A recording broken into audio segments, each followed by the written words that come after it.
What's up and welcome back to Bardown Talking Hockey, episode number 150, presented by the Barroom Network. My name is Vinny Parisi, and my favorite team in all of sports is Chelsea. And this right here, this is Frankie Mueller, and his favorite team in all of sports is Liverpool. Frank, how you doing? Glad to see the tornado didn't take you away. I was going to say, you survived the tornado. I did. Did you? No. Or is this like a doppelganger? Doppelganger. Found a guy that looks just like me, threw him on a Devils shirt and a Patriots hat, and it's all good in the hood. Come on. What do you mean? We want the real VP back. The real VP is here to stay. Yeah, crazy weather we had last night, eh? I love storms. I live for it. Yeah, I love them too. I was just a little worried that, I have a brother who lives in Elgin, and he's not always the smartest person when it comes to, he's not taking it seriously. Like, you should probably go downstairs when there's a tornado 4 towns away. So, stuff like that is a little interesting to me. But yeah, overall, I had a good time with the storm. I usually never go downstairs either. I'm one of those. G actually ran outside in it just to be different. Yeah, that's insanity. I said, did that make you feel good? She's that's like, yeah. Insanity. That's absolute. If there was a tornado 4 towns away from Elgin, it's 5 towns away from Streamwood. Well, we weren't in Streamwood, to be fair, but we were in yeah. I don't know if she would have won. It was okay, and then it got really windy, and then it's like Mundelein and all them were pretty. They got a thunderstorm, maybe a little bit of hail, but a little more south, there were tornadoes and the alarms. And I don't know. I'm curious. She might, out of spite now, out of me saying this, but I'm curious if she would have did that had she been in Streamwood. Oh, I think so. Maybe, but it's 10 times worse in Streamwood than it was Mundelein yesterday, guaranteed. Could be, yeah. There were the sirens. Did you guys get sirens? Do you hear sirens? Oh, yeah, there were the sirens, some shaky winds, hail. No hail damage on the car. That's good news. Yep. So, And then there's all these cities on the news. I'm like, that's a fake city. Paw Paw, Illinois. Yeah, come on. There's something Paw Paw, Illinois had a tornado yesterday. There was Bald Man, Illinois. I go, that's fake. I'm like, come on, that's fake. Nobody hears it. That's where you get the golf ball sized hail and the big tornadoes, because it's just nobody lives there and it's just open fields. I mean, come on. They're just making shit up. Yeah, when I saw Paw Paw, Illinois had a tornado touchdown. But what was the other town? There was the town that's 4 towns away from Elgin that had the tornado yesterday. Waterman, Illinois. Just a couple towns away from Elgin. But Elgin even is half open field. So, but when you're in Mundelein or Elk Grove, these towns that are a little bit closer to the city, yeah, you're not in too much tornado danger, I wouldn't think. But still her backyard is all cornfields. Yeah, that's true. But I think you'd be surprised at how much open land is needed for a tornado to actually go from, just what is it called when it starts to have rotation in the clouds. That's what turns into a tornado, is when clouds the ultimate rotation. But I mean, you need a lot. That's why these cities we never heard of get them, because there's nothing in those cities. Basically. But the people who do live there have devastating times ahead of them. We're thinking of everybody who had a tough time with the tornadoes yesterday. Hopefully it all works out for you. Hopefully we could be a beacon of entertainment for the next handful of hours. Frank, I think it's time we talk about one of the most entertaining things we've had in the world of hockey in the last 10 years in period number 1. Welcome to period 1, Frank. Everything we're going to talk about in this period, we watched together. The Chicago Blackhawks took on the Detroit Red Wings on Sunday, and Hawks Wings is always fun. And while I'm watching the game, I was thinking, like, damn, I wish the Red Wings were in the Central Division. I just wish they were in the Central Division so bad. If these two teams played each other more often, it would be awesome. It used to be like that. It used to be like that. And you know what? Not only would it be like the fact that it's more often that they play each other, they would be a little bit more meaningful. Like, oh, it's a big 4-point game in the division tonight. Now it's like, if they go to overtime and each team gets a point, they don't really care because like they're not in each other's way in the standings in any way, shape, or form. I liked it when no, the Hawks need to beat the Wings in regulation. The Wings need to beat the Hawks in in regulation. So that's what I like, but maybe we'll get back to that. But on Sunday night, the main point of the game, we knew it from basically around this time last year on. No, it was probably more in the summer when Pearl Jam was in town and Eddie Vedder made the announcement that Chris Chelios It was September, I think. was it September? It was a little later in the summer. I think Okay. that's what he said during the. That makes sense. That actually sounds about right. So Eddie Vedder of Pearl Jam, he makes the announcement that, and Chris Chelios, big Pearl Jam fan, he's at every concert that comes through Chicago. Makes the announcement that the Blackhawks are going to be retiring his number 7 at the United Center in February when the Hawks took on another team that Chelios played for, the Detroit Red Wings. Frank, between the ceremony and retiring his number and all that stuff, what did you think? It was one of the coolest ceremonies I have ever witnessed with my own 2 eyes. Like Skoke says, Chelios coming out in a Cadillac, that was boss. He had his mother in there with him. It was just a cool moment. He had family, close friends, teammates. The whole night was truly special. It was it had an atmosphere like none other, and I think that's because of how unique of a personality Chelios has. He has that personality that just you love to be around. You wanna befriend him. You wanna go out with him, have a drink with him, grab a bite to eat. He's just that type of dude, and everything seems so naturally. I was watching it, I'm like, isn't he supposed to have something written down that he could go off of? Which he did, but half the time it wasn't like one of those monotone reading at the podium. Oh, thank you, Blackhawks, for making this. No, he would just go out on tangents. He threw a line in there about the shot clock or the clock they had of how much time he had left. I mean, everything was just so natural. And that's what I love about Chris Chelios. And for newer fans to hockey, that you might not know, obviously, if you're a big Blackhawks fan, you will, but he was a huge member of the Blackhawks, even though he only spent most of his career with a few other teams. He only spent 9 years in Chicago, but he was a big part of this Blackhawks. And not many people might not know this, but he also played 26 seasons in the NHL. So he never won a cup with the Hawks, but he did win 2 Norris trophies. He had like almost 500 points. I know he had 92 goals and a bunch of assists and 664 regular season games. And doing that as a defenseman, I mean, it's clear he's one of the best American-born players to ever play hockey. And the stats he had were fantastic for a defenseman, even the little bit he was with the Hawks. He's also, and this record will stand probably, I don't know if it'll ever be broken, but he's the team's career leader in penalty minutes with almost 1,500 penalty minutes. And doing that in only 1,664 games is just shows you the dog he really was. So I've always been a big fan of Chris Chelios. I'm very happy for him. I respect him. I know a lot of people were a little indifferent when he said he would never go to the Red Wings, and he went to the Red Wings for 10 years after he left Chicago. I'm happy for him. Fantastic night. I got everything I possibly wanted to out of it. And then I was thinking well, because he threw homage to Seabrook in his speech. And it made me think, like, is his number ever going to be retired? You think so? I'm not 100% that it will, but I think it's more likely that it will because Chelios' number is retired. And you're going to do the same thing like they did with Pierre Palat and Keith Magnuson with number 3 being retired, right? I think it's very tough for me. I love Seabrook, huge part of the Stanley Cup winning teams. Does he deserve to have his number retired, in your opinion? I would, because here's my thought on it. They were a dynasty, and I'm not conservative or liberal when it comes to retiring jersey numbers. I see both sides of the fence. I get it, right?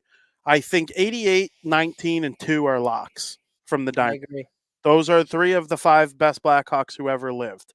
And Keith Keith is only a tick above Chelios. Chelios was amazing. You say only 9 years? 9 years is a long time to be with one NHL team. It is, but when you play 26 Yeah, and yeah. a majority, it didn't even come with the Hawks. He wanted to stay in Chicago, though. When he said, I'm not playing for Detroit, I believe that he meant it at the time. 100%. And then when you're traded, what are you going to do? Big rivals back then too. Yeah, huge. The biggest, like And it's and bigger than who's Hawks Blues or yeah, who's going to say no though? If he's traded to Detroit, is he going to be like, "Well, I'm retiring"? No. He's going to go give it his best effort with the team that acquired him, the team that wants him now. Like, he did nothing wrong. And listen, I believe Seabrook deserves to have his number retired. I'm not saying Seabrook is Chelios. He's not. Seabrook was amazing. I don't think they win without him. He was a leader. I think they win 0 cups without Brent Seabrook. I think there are 5 or 6 players they win 0 cups without. It takes a whole team to win a Stanley Cup. You saw it with Colorado. The Nate Dogg was in Colorado for how long until it took them to win the Stanley? You need multiple pieces, especially to win multiple cups. I think they win 0 without Seabrook. So I'm okay with them also retiring 7 with his name on it. It would not bother me in any way, shape, or form. Keith and Chelios are the 2 best defensemen in Blackhawks history, in my opinion. I would put Doug Wilson 3rd, and then I would put Seabrook 4th. And, you have to retire 88 and 19 and 2. Those are like a given. But yeah, I would retire. I would give thought to 50 and 10 too. And like, there are people that think Hjalmarsson was just as important to the Blackhawks as Seabrook. Just a tick below him offensively, but maybe a tick above him defensively. So not more than a tick below him offensively, but about a tick above him defensively. And, some people want all those numbers retired. They were a dynasty. Lots of teams have done it. Like, who are the Penguins going to retire? 87, 71, 58. They'll probably retire 29. That's 4 of their core. The Hawks are probably going to do right around that number too. And I loved the night. I'm happy Chelios gave Seabrook a nod because he deserves it too. But man, what a legend! It seems like Chelios. I saw a tweet that said Chelios is every celebrity's favorite celebrity, and it kind of felt true. Like, there were people there, and I was like, everybody. "Holy crap!" At all, Dude, they were showing a ton of people. Wayne Gretzky, Dennis Rodman, Michael Jordan sent in a video. Paul Konerko sent in a video. The Pearl Jam was there. Dennis Rodman, did you say Dennis Rodman? Yeah, Dennis John Rodman. McEnroe was there. I don't know if McEnroe, Wayne Gretzky, Gary Bettman, Bill Daly. I mean, it was the hockey world and the sports world, the Chicago sports scene just really, truly was all together, either in front of a TV or at the game on Sunday. It was so cool to see. I loved the people he chose to have on the ice with Roenick, and he had Gary Suter, Bob Suter, who passed away a couple years ago. He was on the Miracle on Ice team. And it's, Bob Suter's Ryan Suter's dad. Gary's his uncle. He was on the ice. Mhm. Roenick being there, really, really Yep. cool. His wife and kids. It was awesome. The way he was able to speak to the crowd too, and he kind of sounded like a natural. I kind of figured he'd be a natural. I mean, he's on ESPN. He does White Sox pre and post game show whenever they need a replacement, and he just likes doing it. And just all the time he's available to be one of these people who puts his voice out there, and he does a good job representing himself. So I had a great night with the ceremony. I thought it was awesome. It was fantastic, VP. Truly was a honorable, memorable moment that I'll never forget. Absolutely. It was crazy to me that, yes, and I see this a lot. People want Larmer's number 28 retired. I'm cool with that. Sometimes I also think sometimes it's okay to cater to what fans want. Like, if a large enough portion of the fan base wants Steve Larmer's number retired, A lot retire it. do. A lot Retire it. do. Retire it. Just do it. Who cares? There's a ton. Yeah. And I, I'm, like I said, I'm not conservative or liberal with retiring numbers. I would retire the big 3. I would give it to Seabrook, and then I would probably do Crawford. I think Hjalmarsson and Sharp probably just a tick below jersey retirement number, maybe like a Ring of Honor or something. But I believe they could win multiple cups without Sharp. I'll say it. He was great. He scored 30 goals. He was a sniper. He was awesome. But could they have had Phil Kessel instead and won 3 cups? Yes, I think they could have. Could have they have had Phil Kessel instead of Jonathan Taves? No, absolutely not. Kane? No, absolutely not. Keith was the best defenseman in the league for 7 years. Really, he had the only competition. Erik Karlsson reached a peak offensively that no other defenseman of his time did. And Drew Doughty was probably right there with Keith fighting for the best defenseman in the league. And there's a reason they combined for 5 cups. You know, you got guys like that, you can win. And so, yeah, those would probably be the 4 that I retire from the dynasty. But getting Chelios' number up there is good. I wouldn't hate seeing them retire Roenick, 27. I know it bothers Roenick that it's not, and that kind of bothers me. And Johnny Oduya wore 27 through the Stanley Cup runs too, so you know I don't know if it matters, but I think it's a very interesting conversation. But Chelios, to me, man, you can argue. I don't think he's the best American ever. I'd rank him 3rd. I would go Patrick Kane, Mike Modano, Chris Chelios. That would be my ranking of the all-time greatest American players. And I think if Austin Matthews continues on the trajectory that he's on and he scores 800 goals or 900 goals, if he's in that Wayne Gretzky, Alexander Ovechkin territory, it's going to be him.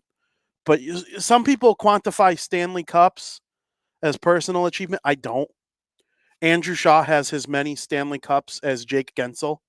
And we know Gensel's a significantly better player. There are probably even more legendary comparisons.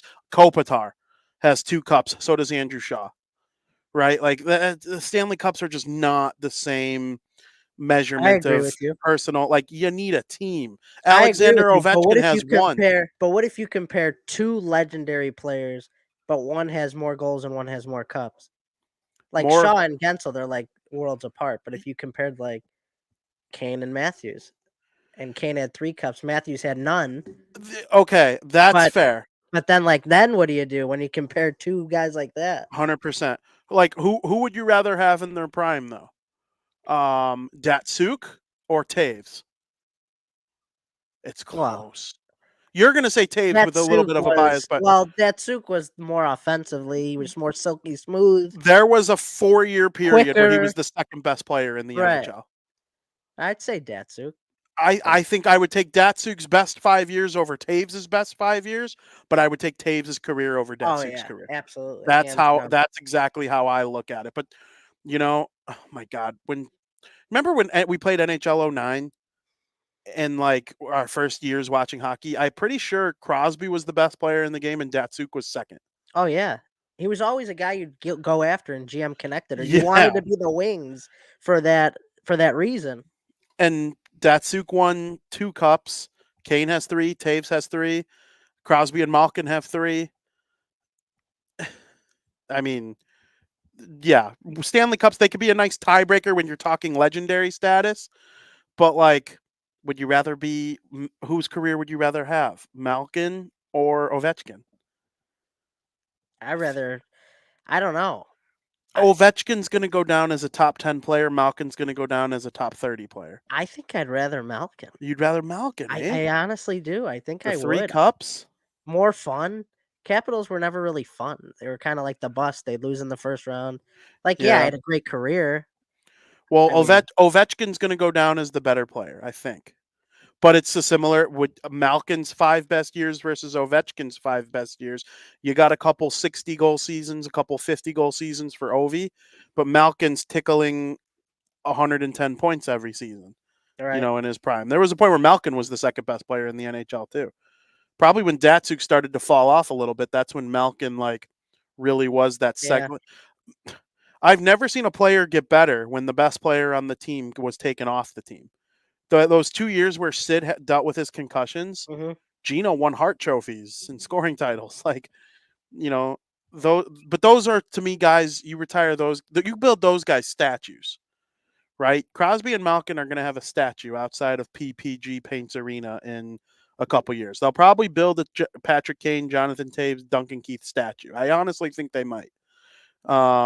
The other guys retire their number, make a Ring of Honor, make a Blackhawk Hall of Fame, whatever you got to do. But Chelios was somewhere in the middle. He was the best defenseman in the league while he was on the Hawks, I would say.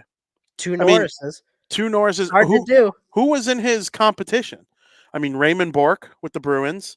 Raymond Bork's the Bruins' all-time leading scorer. Not a lot of people probably even realize that a defenseman is their all-time leading scorer. Lidstrom was Oh, he part of was that. so good. Part of that, yeah. Lidstrom is like, Another Detroit guy. yeah, that's a borderline statue guy. Lidstrom. I mean, I'll never forget the save Fleury made on Lidstrom though. Was it the Stanley Cup final with the seconds winding down and winning the cup, and Mhm. Lidstrom had the open net and Fleury dove across and made the save, and the Penguins won? That was crazy. He was a dog. He was a dog.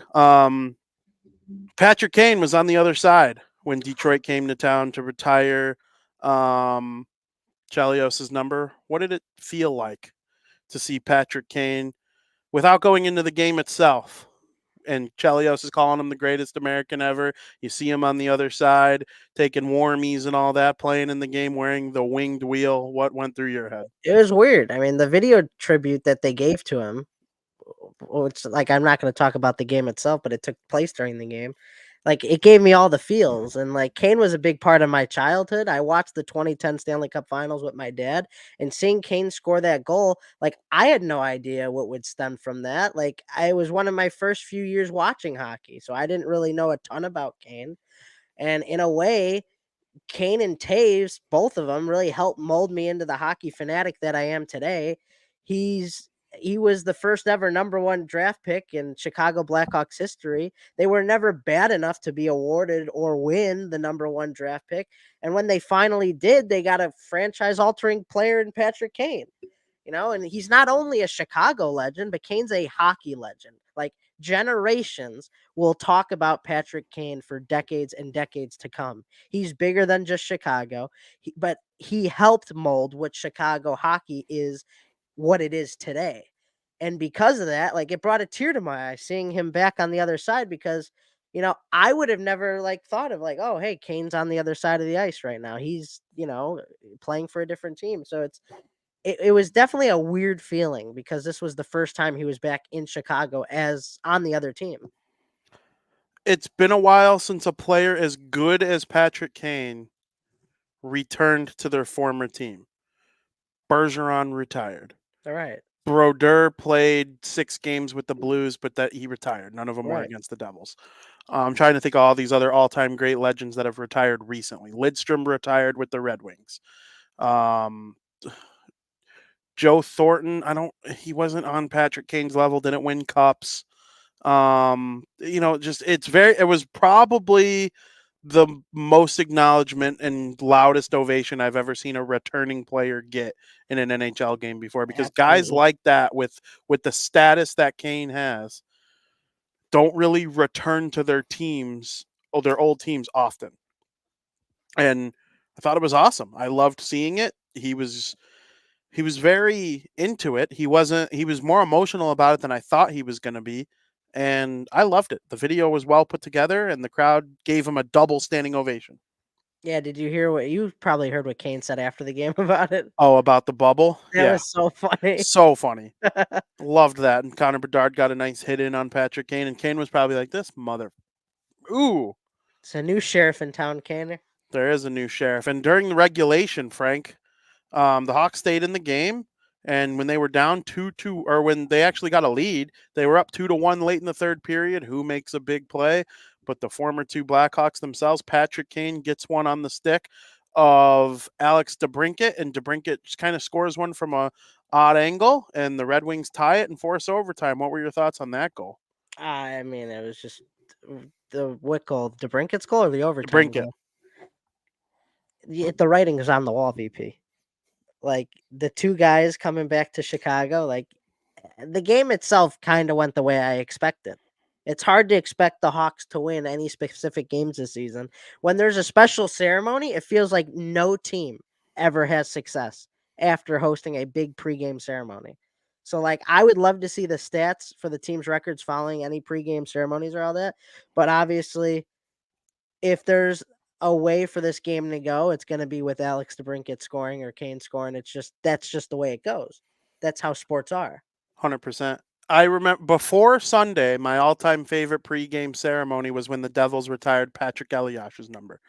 Elias is very much like a European version of Chelios. He was into it. He was loud. Where Marty, when he gave his speech, he was very Marty Brodeur, quiet into himself about it.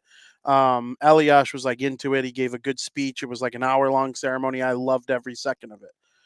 Chelios passed it, I think, because of they just had even more flair. Mm-hmm. But the Devils won that game where they retired Patrick Elias. They were It's playing the crazy. Islanders, It's crazy. and the Islanders were up 1-0 almost the whole game. And then in the third period, Taylor Hall made a play. He dropped it back for Kyle Palmieri, who did not miss, and they ended up winning the game.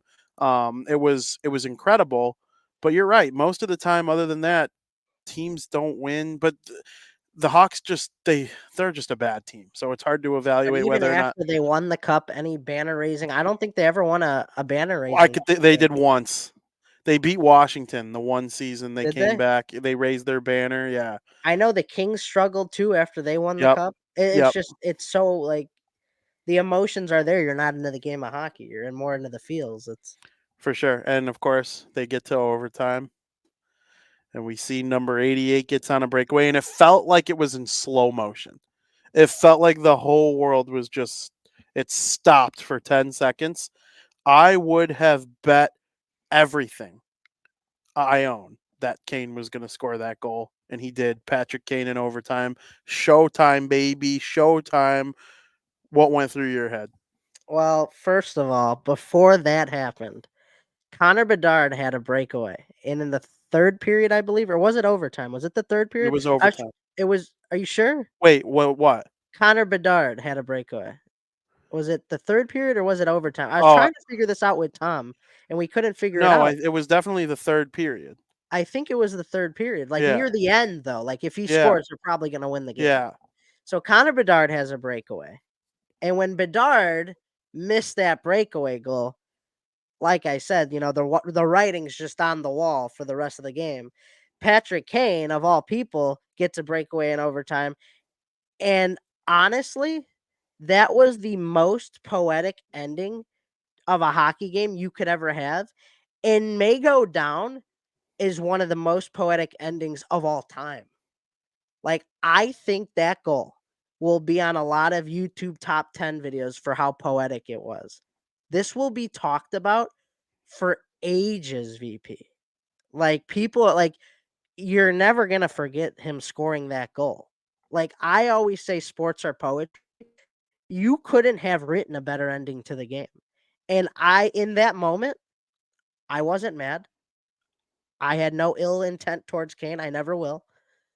I was happy for him. And it was like everything came together. Like, of course, I want the Hawks to win.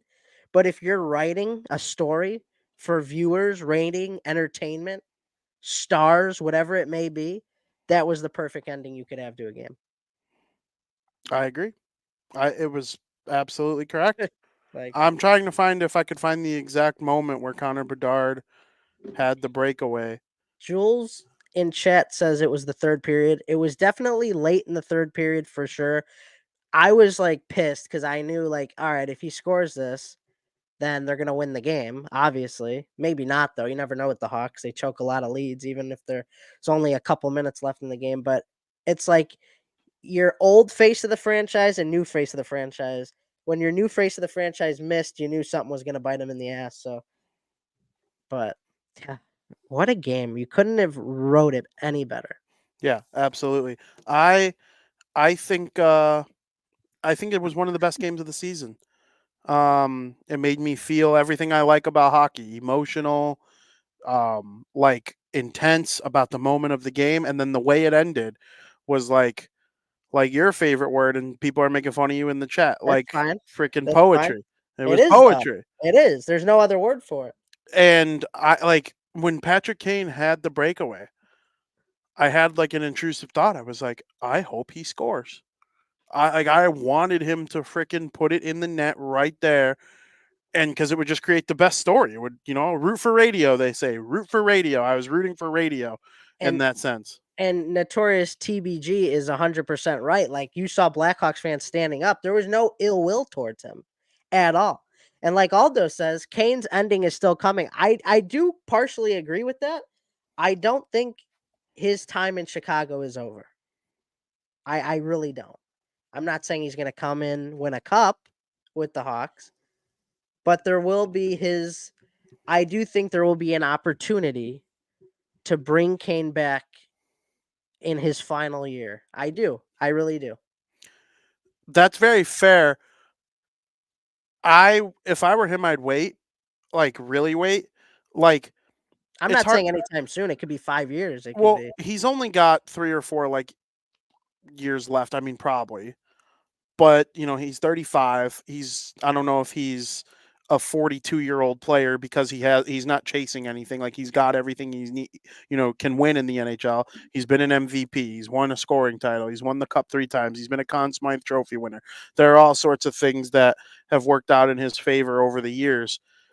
Kyle said when he didn't bring back Taves and Kane that it would be hard for him to be a person in the room and allow Bedard to take over. I don't agree. I don't agree at all. I think he would be really good for Connor Bedard, especially now. This is probably the last year that they could truly tank and the fan base not care. I think if they were shit next year, they'd start to hear it. Kyle's seat would start to get hot. Luke's seat would start to get hot. Those are the types of things that people can only deal with for so long. Macklin Celebrini is a very good player. He's probably going to be the number one. He is going to be the number one overall pick. He's second in the nation in goals, third in points. He's one of the best college hockey freshmen of all time. He's going to come in and be a really good NHL player. If I were him, I'd go back to school one more year, but he'll probably play in the NHL next year. After that, it's like, okay, you have your top 2 centers for a decade, maybe more. Go out and sign somebody. Try to get Elias Pettersson. Try to get so-and-so. Make a play for Jake Gensel when he hits free agency. You can't be this bad again next year. Patrick Kane coming back is something that I think could be considered. No signs of slowing down. He's got 30 points in 28 games so far this season. So it's not like he looks healthy. He looks real healthy. I'd be stunned if they're this bad. I don't think they're going to make the playoffs next year, but if they're this bad, there are issues. No, Arizona. Think of need to start- Arizona, Montreal this year. We need to start answering questions if they're that bad. Yeah, Arizona or Montreal this year. That's the Hawks next year. Maybe they might look bad if they're like the 5th worst team in the league, but the difference between the 5th worst team in the league and the worst team in the league is like 15, 20 points right now. I keep saying 2026 is going to be the year that they'll have a chance to make the playoffs legitly. Yeah, a bubble team at minimum. Yes, they and will. If they're on the outside looking in, that doesn't mean there's not improvement. I keep saying one more year of this, one more year, and then we could start talking about potential playoff runs, pushes. I wholeheartedly believe that. So you don't think Gavin McKenna has a chance to be the Black? I think 0%. I agree. I think the team Gavin McKenna plays for could even be a bubble team right now. Could be the Penguins. Like Penguins, Washington. What if we went to like the Islanders? The Islanders, yeah. Even though they might not be that bad, but yeah, I feel like they kind of locked themselves into mediocrity with Bo Horvat's contract and Barzal. But in a couple of years, dude, if you have Celebrini, Oliver Moore, Frank Nazar, all these guys are coming together. It's just I smell it. 2026. Yeah, that could be a reason they don't take too big of a step next year, though. Think of the best rookies in the league this year. By the end of the year, they'll have 35, 40 points max. Like, besides Bedard. You're saying next year? Those guys next year will be young rookies learning the way. Right. They're not going to win a lot of games. That's why they'll win more than this year, maybe. That's why I don't think they're going to be a playoff team. But 2026, that's the year we start to cook a little bit. That's Fish fair. grease and all. Fish grease. Was that a top 3 hockey game of the season? It probably is the best one, to be honest with you. I mean, in my opinion, the way the game ended, if you're looking for pure entertainment, there's not a lot of memorable Blackhawks games of the year as it is. If you remember a game for a prolonged period of time, past one season, through the end of the season, or whatever, it's got to be a candidate for one of the best games of the year. And people are going to remember this game for a very long time. It'll be 40 years from now. And people are going to be, you remember Kane's return to Chicago and he scored the overtime? Like, this is going to be talked about forever. And because of that, clear as day has to be the best game of the year. Yeah, it wasn't the highest. It won't be the highest rated because it wasn't on national TV. But I'm pretty sure right now the highest rated games this season are the 2 Stadium Series games, and then third is Bedard's debut against the Boston Bruins, and then fourth is the Winter Classic. The Winter Classic is not the highest rated game for the first time since it was a thing in 08, 09, or 07, 08, I guess it was the Crosby Buffalo one. But yeah, and tomorrow they're on national TV again. They're on ESPN when they take on the Avalanche. It's like, oh, Bedard and the Nate Dog and Cale Makar. It doesn't matter that the Hawks are terrible. It's Bedard, Cale Makar, and Nathan McKinnon. That's why it should have been the Winter Classic next year. But I'm excited that it's on national TV, and this team is one that people want to watch. Yeah, for sure. I got a lot of people in my corner right now. Notorious says McKenna to the Islanders. Wouldn't that be something? Folks says he agrees with me. 2026. I mean, now are you saying 25-26 or 26-27? No, 25-26 because next season will be 24-25. Okay. So 25-26, we start to cook. We're cooking. Kyle said 5 years. This is year 2. So you think he's a year ahead of schedule? Yep, I think year 4. Well, when he said 5 years, Connor Bedard wasn't in the mix yet. He probably assumed there was a chance, but it's only a chance. And there we go. And Bedard is that good to speed it up a year. That's fair. And I mean, if they got Macklin Celebrini too. Whew. Here's the thing. Watch the Devils play the Sharks yesterday. That is a bad hockey team. And they're still better than the Hawks. That is an atrocious. I don't know, Frank. I don't agree. I mean, in the standings, I'm saying. In the standings, they're right there. Bedard missed 11 games. If Bedard's in those 11 games, I think the Hawks, the San Jose Sharks are. What did we prove last year? We don't need the number one. Heischer and Hughes had 7 points combined. If we don't need the best odds. If we have to do it from 2, that's fine. That's fair. We'll do it again. They'll show you. No sweat. If the Hawks don't win it, I hope Montreal wins it. I want Celebrini and Hudson to go from playing with each other at BU to playing with each other in a Canadian market. Oh my God, that would be cool. We know JP doesn't want Montreal to win it. Hell no, he don't want Montreal to win it. But imagine if Montreal went Celebrini, Suzuki down the middle, 1-2. And then you start plugging in wingers, Cole Caulfield, this guy, that guy. On defense, you have Lane Hudson as their number 1 or number 2. Maybe they find a goalie. Oh yeah, sign me up for Montreal winning the lottery too. They'd be near the top of my list of teams I want to get it for sure. Wow. I only have 1 team on my list. Well, I would pick them too.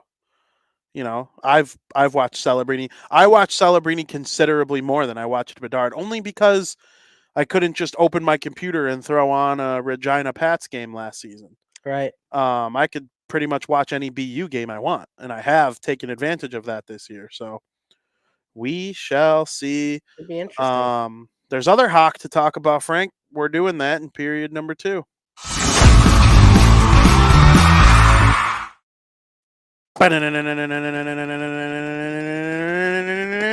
Boom, boom, Dallas. Stars. Dallas. Okay. You like the Dallas Stars? I do like the Dallas Stars. When I was younger, Jamie Benn was probably a top 10 favorite player of mine because it was cool to see a power forward win the scoring title. Yep.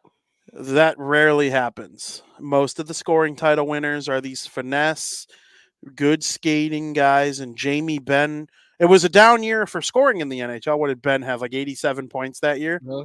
There are like 3 players with more than 87 points right now in February. Isn't that wait, that's crazy. That just kind of hit me right as I was saying it. Benn won the scoring title in 14, was it 14-15 or 13-14 with 87 points. And right now, Nikita Kucherov, Nathan McKinnon, and Connor McDavid all have more than 87 points already, and it's February 28th. Pasternak is 2 short of it with 85. Isn't that crazy? And JT Miller has 81, Panarin 79, Nylander 79, Matthews 79. There are at least 20 players who are going to blow past 87 points this season. Isn't that crazy? That is crazy. It was a down year for scoring in the NHL, but Lundqvist, Price, Rask, Quick, Crawford. The goaltending isn't. It's not what it was at all. Well, they're kind of like in a downswing for goalies, wouldn't you say? Goalies, very much so, and I think there's more elite forwards than there ever was too, That's fair. because it's harder to age out of the league now if you're truly elite, because That's fair. like the guys coming in were just such good skaters. So even as they're getting older, they maintain good skaters. Being a super fast, a super shifty skater wasn't a requirement the way it is now 20, 30 years ago. I'm not saying they were bad skaters. They were better skaters.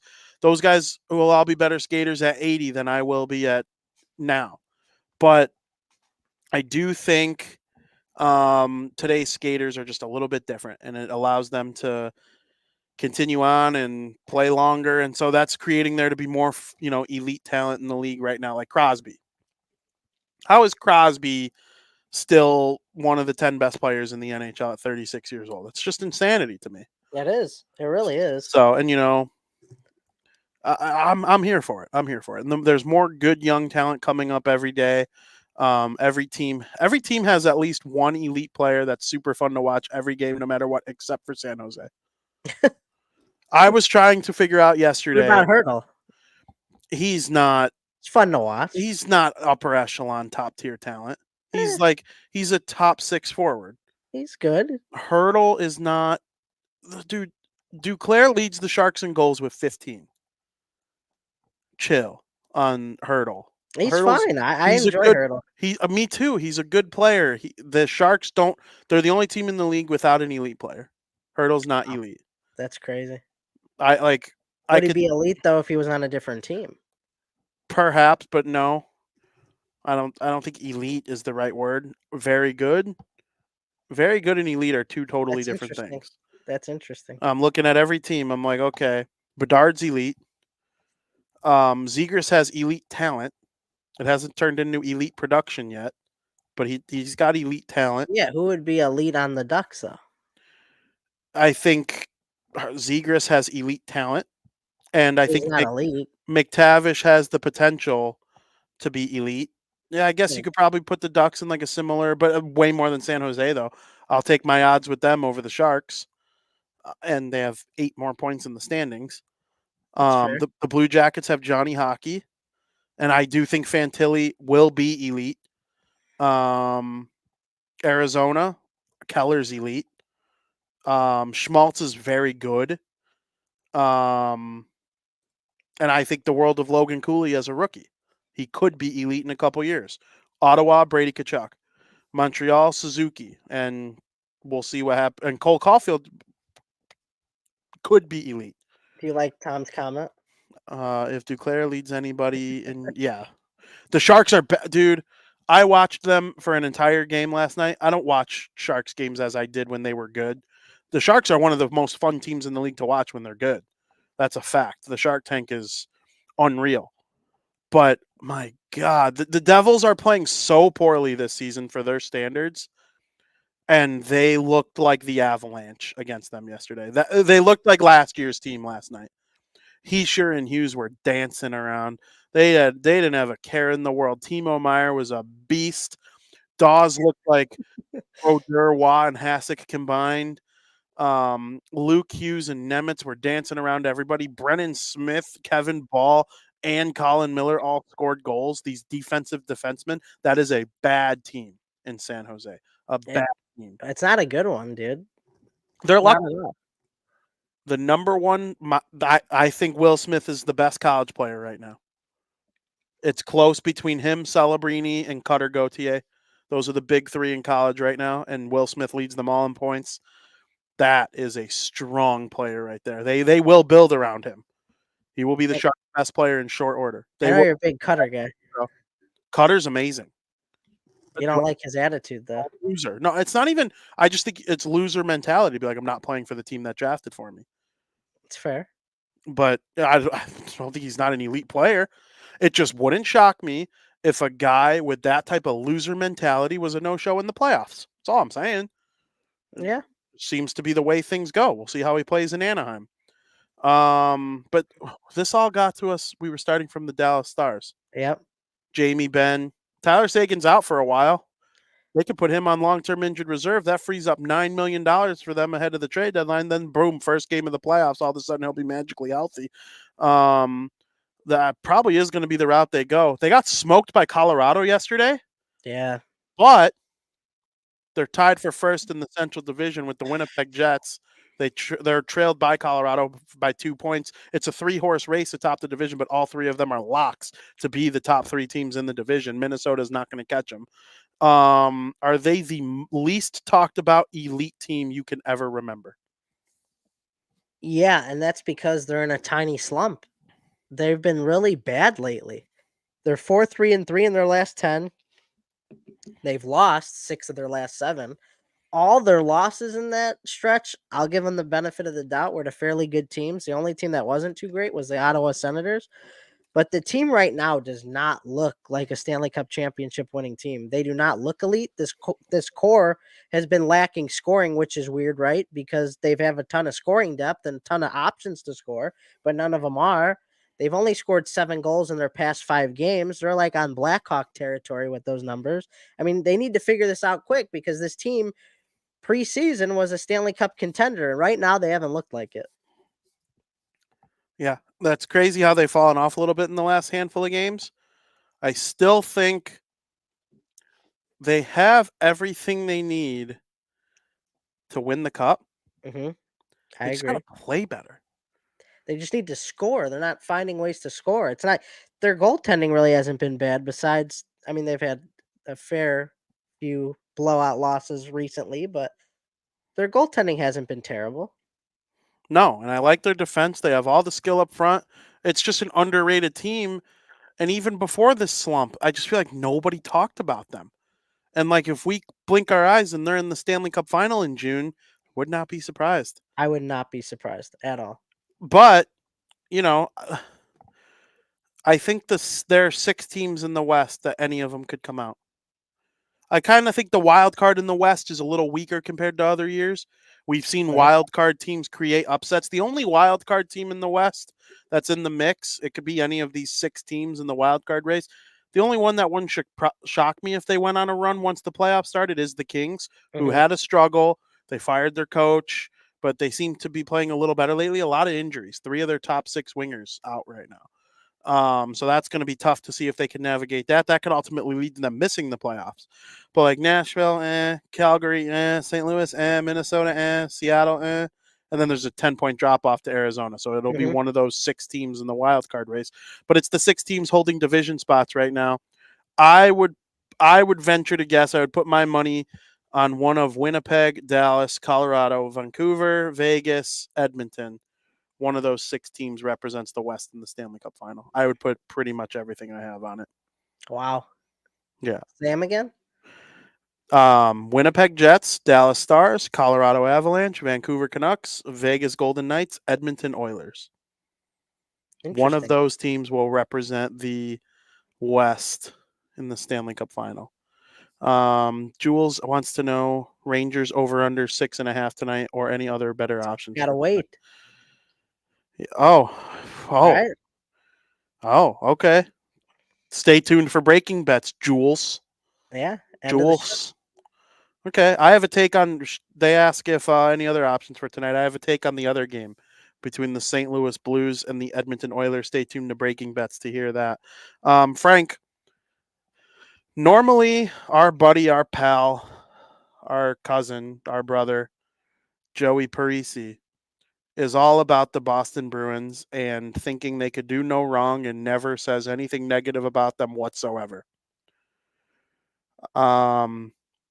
Yeah. For the first time in my life, he asked me. I was so taken back by it. I like couldn't believe what came out of his mouth. I was like genuinely shocked when he asked me this question. Like I felt a sense of wow when I heard this come out of his mouth. We're on the phone talking about nonsense, and all of a sudden he goes, serious as can be. It's not a joke. He meant it. Are the Bruins frauds? I was like, Come again? Are the Bruins what? They're winning the cup every year, according to you. And then, they have the best season ever, choke in the first round, and then, okay. Oh, it doesn't matter that Patrice Bergeron and David Krejci are both retiring in the same offseason. Are the Bruins frauds? What? If he's questioning that, the biggest Bruins homer of all time, I'm thinking to myself, is he honest? Like, what am I missing? And then I look at the standings. The Bruins are tied for first in the Atlantic Division. How could you be frauds if you're in first place of your division, especially one as dominant as the Atlantic Division? If the Devils miss the playoffs, the Atlantic is sending 5 teams to the playoffs. The only way the Metro can get that 4th team in is if the Devils find a way in. Mm-hmm. That's not even necessarily true either, because the Devils could catch the Flyers, bump them out, and the Atlantic still sends 5 teams. That's actually probably more likely. If the Devils were to do it. I'm not saying they're going to, but that out of the 2 scenarios, that's the most likely, I would say right now. Okay, what does he mean? They are 34, 12, and 14. Yeah. They have lost in overtime 14 times. I'm like, they got so many extra loser points. Them and the Islanders, but the Islanders, they're out of the playoffs. The Bruins are tied for first in the best division in the league. Yep. I'm thinking, are the Bruins frauds? I present the question to you.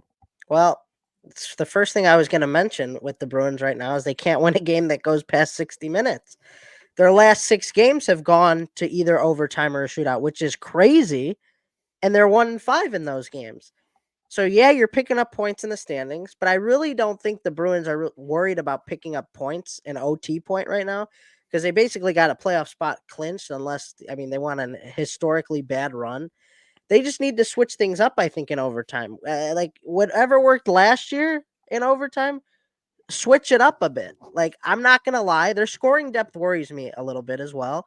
David Pastrnak has been sensational this year, but the rest of the team is all under point per game. Brad Marchand, he's been a great scorer this year, but where have all his assists gone? He's used to getting 50 or so assists per season, and he's only got 28 so far this year. So it seems like he's a little under pace as well. He's going to finish with potentially a career low in assists. And I love what Charlie Coyle's been this year, setting career stats, and he's still got 20 plus games to go. That's what happens when you have to step up in a bigger role as a center with Bergeron off the team. But we've also seen a lot of regression from Allmark this year. He's having a great year, don't get me wrong, but when you compare him to what they did last year, the goaltending duo, it was historic. You're not going to be that good again this year. You're not going to do what you did last year. So when you compare the two side by side, of course, things are going to look a lot worse this year. But I don't think this team necessarily fits the term fraud, but they definitely have some scoring depth issues to address. And you can't expect this team to be a mirror image of what you saw last year. I just think you got to switch things up in 3-on-3 overtime or whatnot. Like, come playoffs, it's 5-on-5. You don't got to worry about it. But do those problems in 3-on-3 and your overtime problems that you have, does that translate long-term into 5-on-5 overtime play in the playoffs? Maybe. So there's definitely things that need to be addressed, but I don't think they fit the term fraud. They're close. I'll say it, and I'll tell you why. Yeah, they go to overtime a lot, and it's good to get to overtime. It's not 3-on-3 overtime in the playoffs. It is 5-on-5. But guess what? Do you know the Bruins have the least amount of time, or have the least amount of time trailing of any team in the NHL? I think Joey told me that. Do you know what that means? I think I knew that. That means they blow a lot of leads late. They give up tying goals in the final 10 minutes of the game a lot. Yeah. That's bad. It's bad. If you do that in the playoffs and you go to overtime and the other team has momentum, I don't care if it's 5-on-5 or 100-on-100 or 1-on-1. That is not good. I think I knew that. Teams that tie it late in the playoffs go on to win in overtime a lot. Yeah. I would say it's probably over 50%. So I am very worried about the Bruins. They will get smoked by the Leafs if they enter the playoffs, or one of the wild card teams. You think they get smoked? if they don't address the center ice position. Yeah. If you Coy- run, if Coyle's been great. Coyle's been great, but if you run into the playoffs with Coyle as your 1C and he's got Austin Matthews, John Tavares, uh, Bertuzzi, I think is probably 3C for them. The Leafs are perennial chokers. I told you I'd never put my faith in them again if they lost in the first round last year. They didn't lose in the first round last year, so that is done. I don't have to feel that way. If I feel they'll win a series this year, I'll pick them. But where last year, if they would have lost in the first round last year, they could have been playing a high school team and I would have picked against them. But they didn't do that. They saved themselves. As we stand right now, I would pick the Leafs because the Leafs are deep down the middle. They're not great on defense. Their goaltending is but they are deep down the middle, and teams win by being deep down the middle in the playoffs. The Bruins are not. If the Leafs played Florida, I'd pick Florida against anybody. Right now, they're probably my cup team from the East. But the Bruins certainly aren't going to beat Florida if they're not deep down the middle. If they need to do something. I know, man, I would love to see them trade for Sidney Crosby. That would be like the ideal. But like that, with that not happening, go get someone. Do something. Adam Henrique, Kevin Hayes, something. One of these guys are going to be available. You have to go get a center if you're the VP Bruins. Sweating. He just wants him to get a center. They need a center bad. Bad. Pasternak drives too much of their offense. And I'm not saying Pasternak should like slow down. Right. But like they played the other night. Now I'm drawing a blank on who they were playing the other night when they went to overtime. Was it Seattle? It was Kraken. Seattle. It was the Kraken. Yeah. Pasternak had 2 goals, and then he scored a third one, we thought, and we see that through replay it wasn't a hat trick. It was Charlie Coyle got a little piece of it, but Pasternak drove the offense. He got he put the puck past the goalie off of Coyle.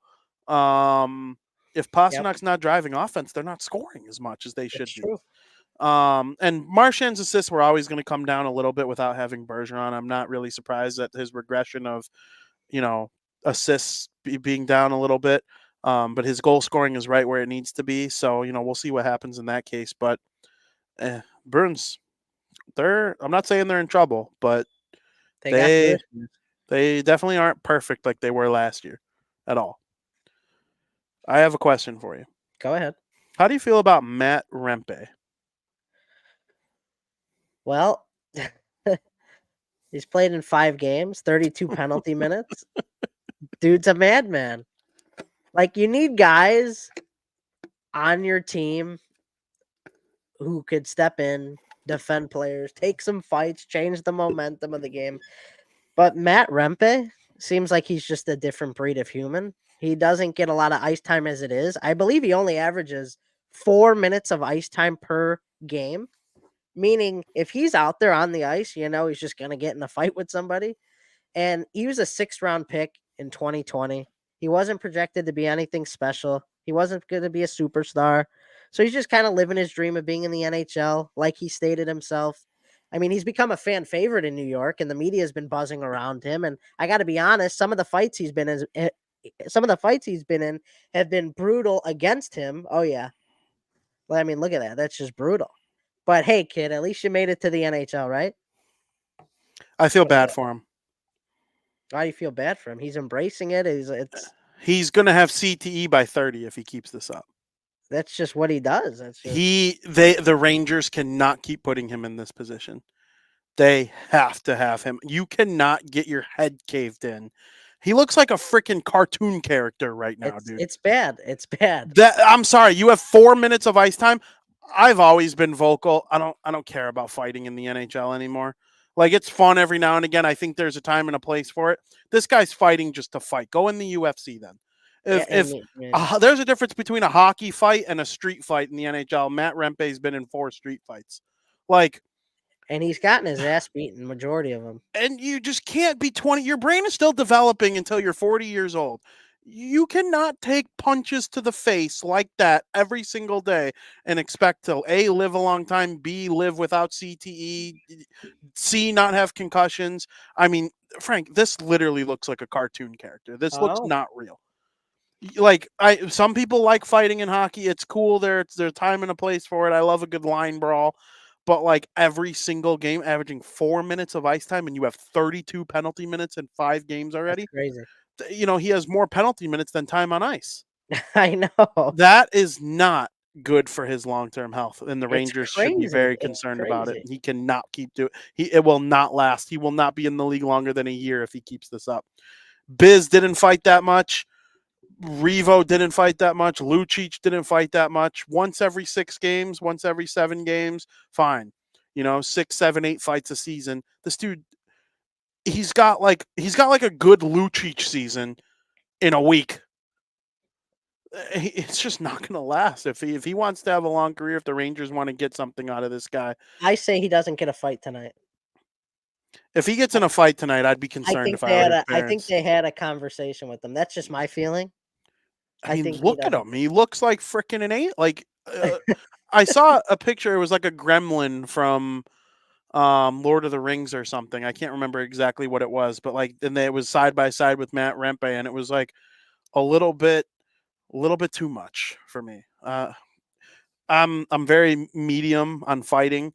I'd rather watch guys make sick plays and stuff like that. I do understand, like, if a guy gives your goalie a shower, beat him up, fine, whatever. If your captain gets hit in the head, or if Connor Bedard gets his jaw broken, you got to fight the guy who does it. I get that. Of And course. and you know what? Brendan Smith, the hit on Connor Bedard was clean. It broke no rules. He got no penalties for it. That doesn't mean he doesn't deserve to have his ass kicked. You hit our star, we're going to kick your ass, whether it's clean or not. I get that. That part of hockey I like. It's the staged fighting that like is going to cave in Matt Rempe's brain that I'm like, I don't know about that. It was rough for sure. For sure. I mean, yeah, I don't think he gets in a fight tonight. If he does, then the Rangers don't care about him. I mean, Exactly. like, Couldn't you got agree to have more. at least a talk. I mean, Yes. Absolutely. Okay, Frank. I wanted to give a quick college hockey update, and then you can react to what I say. go for it. So last week, it was just magnificent in the game of college hockey, and things are getting real good as the tournaments are going to start to heat up here soon. We're going to get the Big Ten tournament, the Hockey East tournament. All of it's going to start in a couple weeks as we lead up to the 16 teams that are selected to compete in the tournament, and then ultimately lead up to the Frozen Four. Right now, Boston University and Boston College are the 2 best teams in the nation. It's really not particularly close. Boston College is ranked number 1. Boston University is ranked number 2 on almost every list in the world. Of course, Boston College is led by that great freshman line of Will Smith, Gabe Perreault, and Ryan Leonard. Perreault will be a member of the New York Rangers. Smith will probably be the Sharks' leading scorer of the next decade, and Ryan Leonard's going to score a lot of goals for the Capitals. When you look at the college hockey scoring leaders, Will Smith is number 1 with 51 points, and Gabe Perreault is number 2 with 50 points. And then their line mate, Ryan Leonard, he's not up there in points, but he's 3rd in the nation in goals with 23, so he's the sniper of the line. And then you look at their depth on the team. Well, their actual best player right now could even be Cutter Gauthier, who centers an entirely different line altogether. He leads the nation in goals with 29. Johnny Gaudreau is the last Boston College Eagle to score 30 or more goals in a season when he had 36 in 2013-14. And I don't know if Cutter's going to score 36, but he'll break 30 and be the first to do so since Johnny Hockey did it in his last season at BC. The depth on this Boston College team, is absolutely unreal. Then you flip it over to Boston University. We already talked about Macklin Celebrini, the projected number 1 overall pick in the 2024 NHL draft. He's 3rd in the country with 48 points, and he's off the lead by 3 points. So if he ends up leading the nation in points as a freshman, I think you could throw the Hobie Baker in his back pocket. No problem. He might win it anyway. He's also 2nd in goals with 26. He's 3 off of Cutter Gauthier of Boston College's lead. So if he ends up leading the nation in goals, I don't know if that's necessarily possible because Cutter Gauthier is going to keep scoring. Already has a 3-goal lead. Boston University is going to be an absolute wagon to deal with in the playoffs, especially with Lane Hudson creating plays for them on defense. Then you start to think about the teams that could challenge these 2 great Boston teams, and anything could happen last year. We all thought Michigan was going to win last year when they had Luke Hughes and Adam Fantilli, like they were a wagon. Well, they ended up being upset by Quinnipiac in the championship game of the Frozen Four. And you know what? Quinnipiac is a threat to repeat once again. They don't have any super duper stars that you think are going to go to the NHL and just dominate next year, but they play a solid team game, a well coached team, and yeah, they're going to enter this tournament thinking that they have a chance to win the whole damn thing. The definitive third best team, though, Frank, in college hockey right now is North Dakota. And it's been 5 or 6 years since North Dakota was this good. When we first started watching hockey, we were used to North Dakota being the best team, best program, number one. I mean, Zach Parise went there. Jonathan Taves went there. TJ Oshie went there. Brock Besser went there. Once Brock Besser's class kind of moved off, I'm trying to remember Drake on the Blackhawks. Drake Drake Caggiula? Caggiula. He was the captain of North Dakota.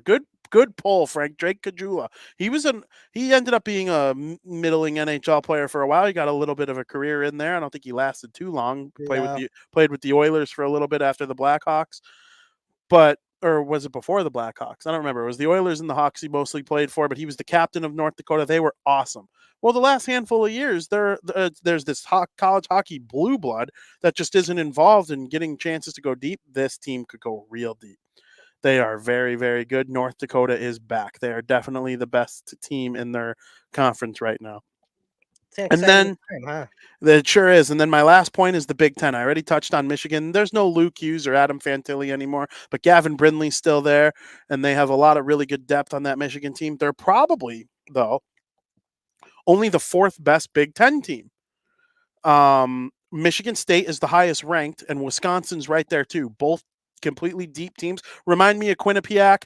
Not a lot of guys are going to go be NHL stars next year. Wisconsin had a lot of second-round picks last year, and these guys will probably be pretty good depth players once they get to the NHL, but in college, they're unreal. But the most notable team in the Big Ten, even though they're not the highest ranked, that's Michigan State right now. I think the chance for the deepest playoff run right now is Minnesota, because they have Oliver Moore, who was a first-round pick, and they have Sam Rinzel, who's just absolutely unbelievable. And then, of course, our guy, Jimmy Snuggerud, the St. Louis Blues prospect. We saw him dominate in the World Junior Championships for the gold medal winning Team USA back in December and January. It was a good run for Snuggerud. That Minnesota team is unreal.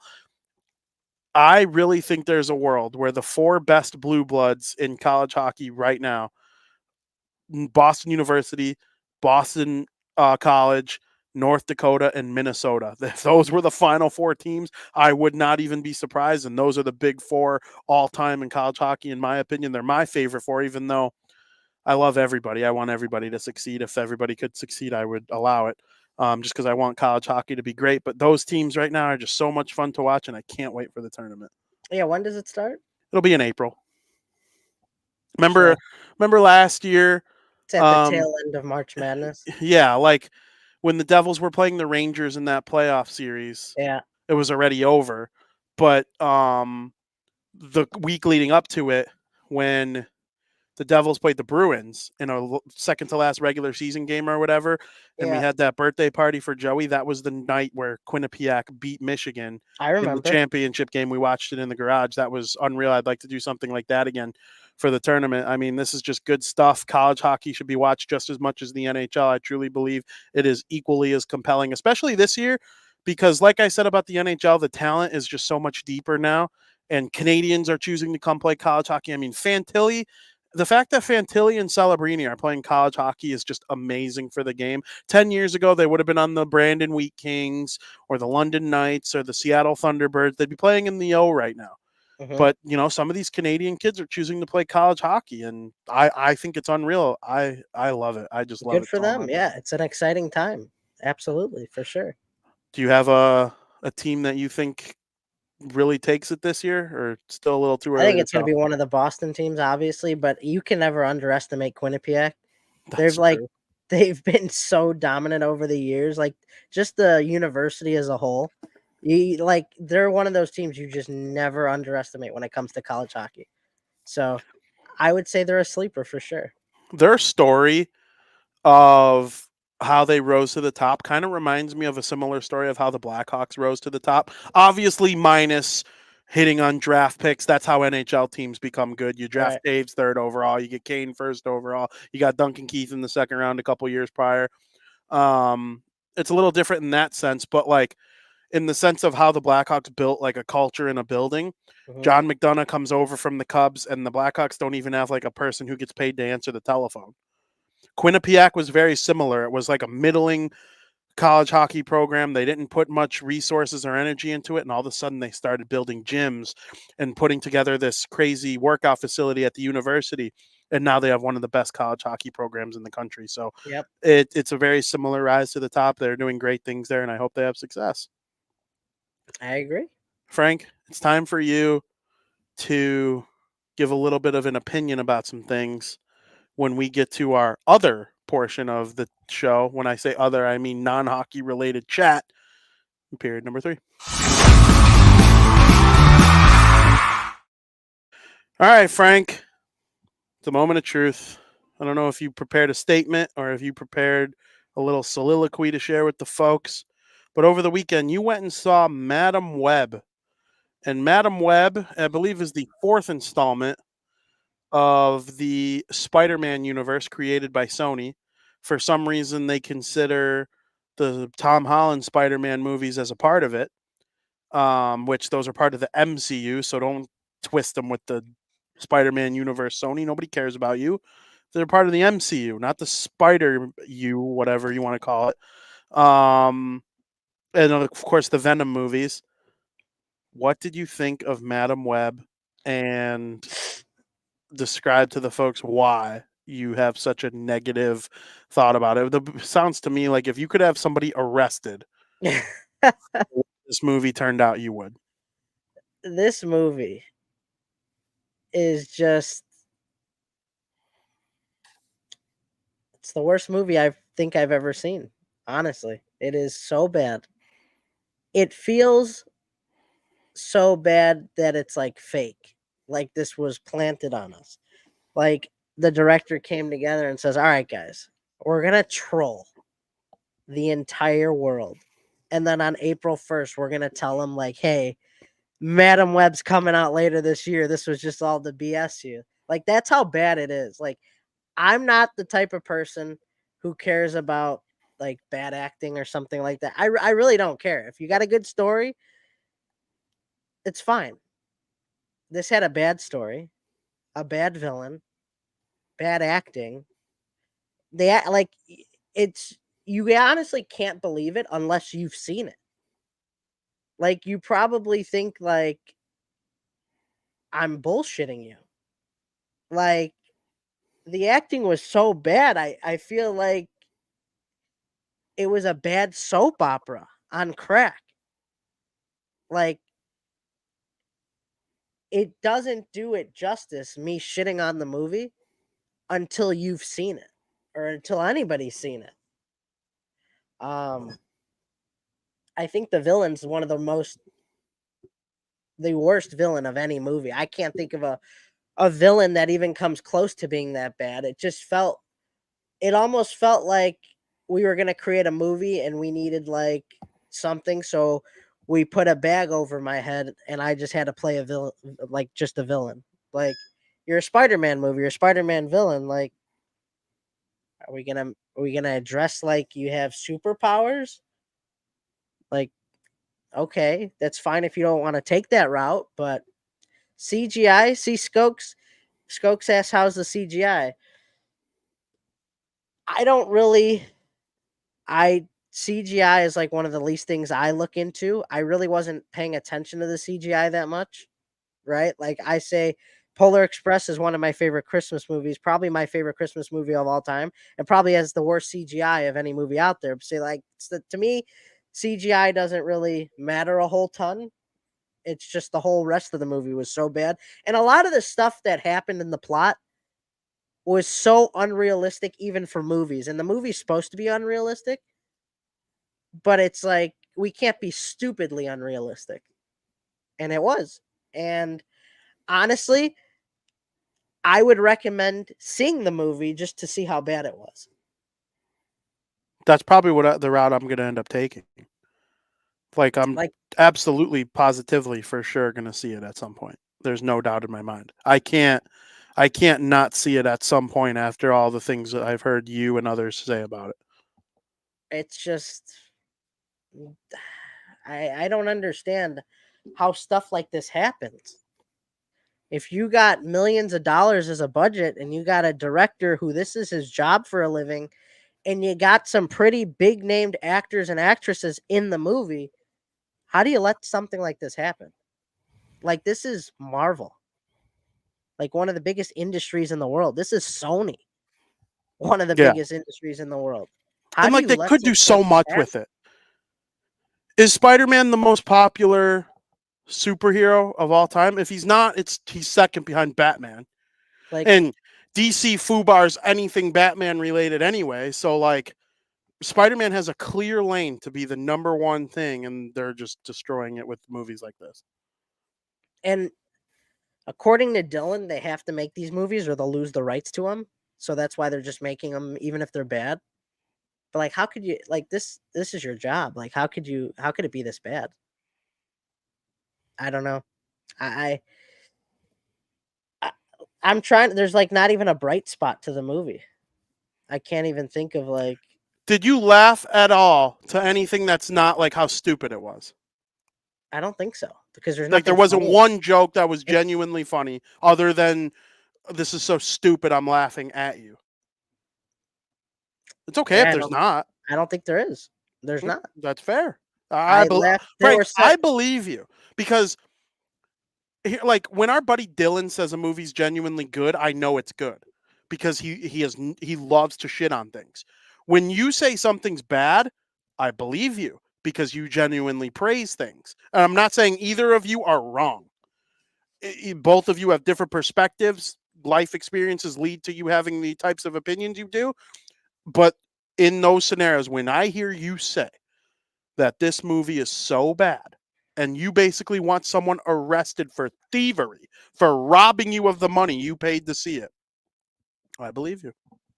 You got to see it. You really do. Like, I laughed at how like some like how bad the whoever wrote it. That's bad. It's, Not I'm good. sorry. I'm sorry too to whoever did it. I'm like I don't want to shit on that person because this is what they do. But it's like Nah. If you get shot, if you're a pitcher and you give up 4 home runs, you're gonna get criticized. If you're a goalie and you give up 6 goals, freaking Cal Peterson gave up 7 goals to the Penguins the other night. Waivers today. You know, that's the harsh reality of life. If you stink at your job, you don't do it anymore. it's just. I honestly think we could have came up with a better script. I really do. I believe it. Maybe I, not produced it as good. Like maybe like that's not what we do. But I strongly believe our writing skills. We could have wrote a better script. for sure. Absolutely for sure. Okay, Frank. Now to another side of pop culture. A lot of good video games coming out Oh soon. yeah, are you excited? Big year 2023. And I'm still catching up. I just got my PS5 for Christmas. But 2023 was widely considered one of the greatest years for video games of all time. 2024 probably won't live up quite the same. There's not going to be a Spider-Man. There's not going to be a Zelda. There's not going to be a Hogwarts. Yeah, there's not a But, ton of bigger like but stuff like like, that. I think the 2024 is going to be a nice building block for what's to come in 25 and beyond. What games are you most looking forward to here in 2024? Well, obviously, I can't wait for Star Wars Outlaws. I mean, a canon Star Wars video game is always something to look forward to. That's going to be a lot of fun. We need a change of pace with Star Wars. Like we've gotten the Jedi Survivor, the Jedi Fallen Order. We've gotten that. We're going to take a little bit of a different pace and approach here in the Star Wars universe. So I think that's going to be fresh, something new, something great to look forward to. Also, Indiana Jones and the Great Circle, and the Great Circle, that's going to be cool as well. We haven't really had a true Indiana Jones video game of this nature. So if this game is done correctly, this could be a really, really fun game. And I mean, I got to get caught up on the Indiana Jones universe. I don't think I've seen any of them, to be honest with you. It's Han So, Solo that plays yeah. Indiana Jones, Harrison Ford. And I really want to get into it because like I think this game has a lot of potential. Sure. I don't want them to foobar this. I don't want them to whatever botch it. Do you know what FUBAR stands for? No. You know what it means. Yeah, but I don't. It's an acronym. Yeah, it's an acronym. Is it really? Yeah. when you foobar something, it's like you messed it up. Yeah, Fucked up beyond all recognition. I think I did know that because that Foobar. sounds familiar. That sounds yeah. So I think I did know that, but yeah, you better not foobar this because Dude, there's a lot of don't swear on my podcast. there's a lot of potential here, VP. And Han Solo is not playing Indiana Jones, the character in this game, which is Oh, fine. yeah, that's fine. But there's also a new South Park video game coming out in March, which looks cool. I got to be honest, I don't know much about it. This just kind of came out of nowhere, but I I'm like Fractured But Whole fractured. I never got to play the fractured and The Stick butthole. of Truth. All I mean, I love Star Wars video games. I love Star Wars. It's one of my favorite animated shows. You mean South Park? What did I say? Star Wars. South Park, yeah. Cartman, Kenny, just all of them. I've been missing it for the last handful of years. I haven't been caught up. I like to think that Madden, no, Jersey Jerry. He's saying that like we're talking football.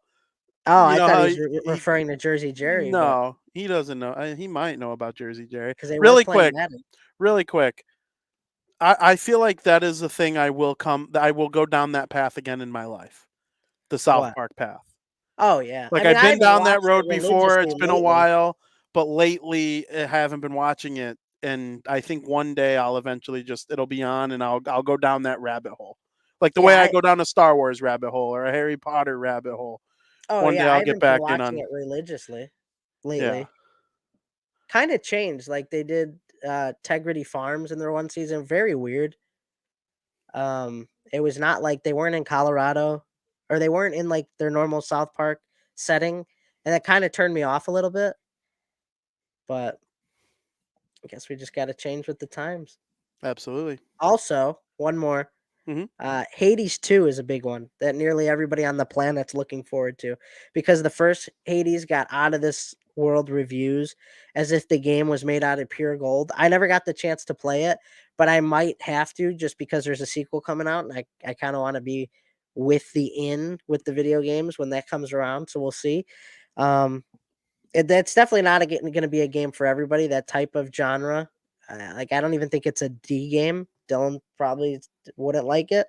It's an acquired taste for sure, but I might give it a go. And then, of course, I always look forward to the new CODs, because apparently we're getting original zombies, round-based zombies this year, was the rumors. I can't wait for stuff like that. But, I mean, there's great video games coming out, but none like Elden Ring, Hogwarts Legacy. We're not getting college football this year. So, like, nothing huge is coming out, but there are still big games that I'm excited to see. So we'll see. And there will probably be some big reveals throughout the year over the summer. Yeah, And Nintendo Switch 2 will probably get officially announced. Which I'm excited about Nintendo Switch too. I love my Nintendo Switch. I got a lot of use out of it. I'm ready to have a Nintendo Switch that's a little more updated though. Like I have the very, very first one. So I never even got yeah, I'm gonna get it. I never even got the one where the screen goes all the way to the edge. Oh, really? Yeah, I have the very first Nintendo Switch. Like I'm looking at Joey's right now, and I can see the screen goes all the way to the edge, and it's just better, nicer. And so I assume the Nintendo Switch 2 will be similar. I'm ready for an upgrade. I've had my Switch for like 8 years. You're due. You're definitely due. Definitely do. Tell me about Helldivers 2 really quick. A lot of people are talking about it. I got to be honest with you.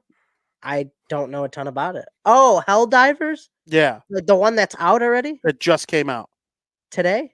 No, like last week or the week before. Okay, so it's recent. Yeah, I did a little research on it. A lot of issues with the game so far, with like servers issues and stuff like that. But as far as like, I never played the original, so I don't know a ton about the game. I just know there's a lot of issues going on right now with like servers, and there were so many people wanted to play the game, and they just didn't plan for the server capacity, and it's kind of like broken the game, and I don't know if they've done anything to fix it yet. And it even gotten to the point to where people were leaving their like PC or whatever on for like 72 hours straight, so they didn't lose their spot in the server. Interesting. And it's like ruining it for other people. Wow.